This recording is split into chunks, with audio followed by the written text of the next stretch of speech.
You don't have to know a lot of things in order to make a huge difference for the Lord in the world.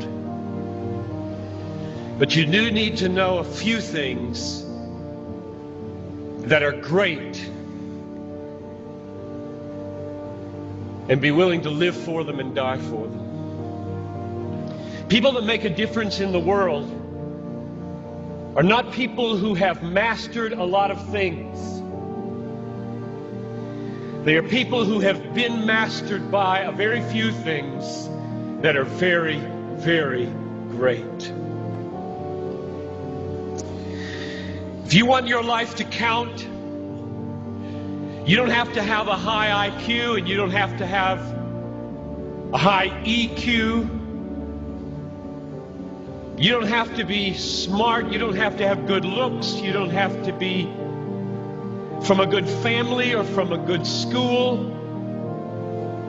You just have to know a few basic, simple, glorious, majestic, obvious, unchanging, eternal things and be gripped by them and be willing to lay down your life for them, which is why anybody in this crowd can make a worldwide difference, because it isn't you, it's what you're gripped with. But one of the really sad things about this moment right now is that there are hundreds of you in this crowd who do not want your life to make a difference. All you want is to be liked. Maybe finish school, get a good job, find a husband or a wife, a nice house, a nice car, long weekends, good vacations, grow old healthy, have a fun retirement, die easy, no hell. And that's all you want. You don't give a rip whether your life counts on this earth for eternity. That's a tragedy in the making. That is a tragedy in the making. About 3 weeks ago, we got news at our church that Ruby Eliason and Laura Edwards were killed in Cameroon. Ruby Eliason, over 80, single all her life, a nurse, poured her life out for one thing: to make Jesus Christ known among the sick and the poor in the hardest and most unreached places. Laura Edwards, a medical doctor in the Twin Cities, and then in retirement, partnering up with Ruby, also pushing 80, and going from village to village in Cameroon. And the brakes give way. Over a cliff they go, and they're dead instantly. And I asked my people, is this a tragedy?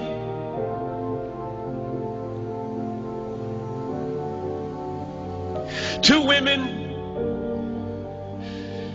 in their 80s, almost, a whole life devoted to one idea: Jesus Christ magnified among the poor and the sick, in the hardest places.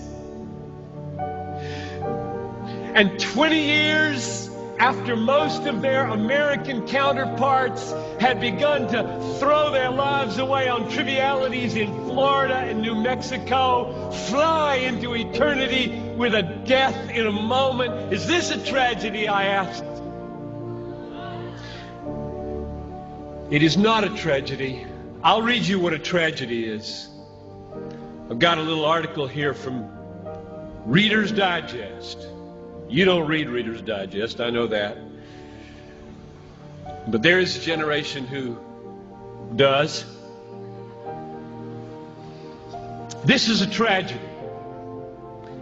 Title of the article: Start Now, Retire Early.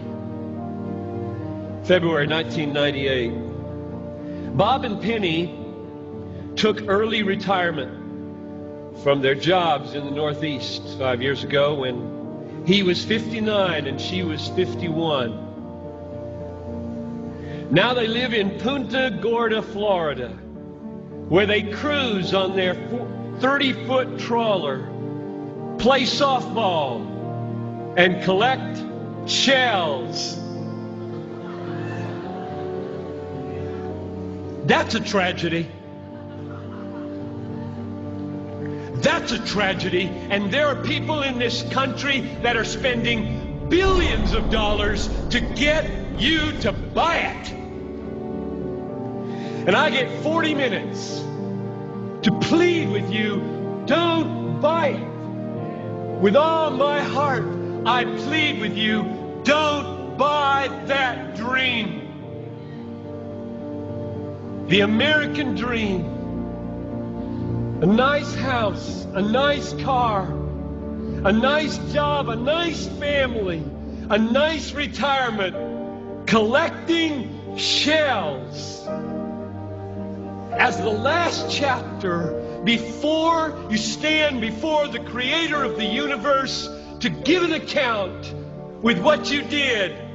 Here it is, Lord, my shell collection. Look, Lord, my shell collection. And I've got a good swing. And look at my boat. God,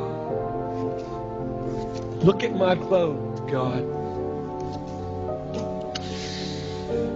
Well, not for Ruby and not for Laura. Don't waste your life. Don't waste it.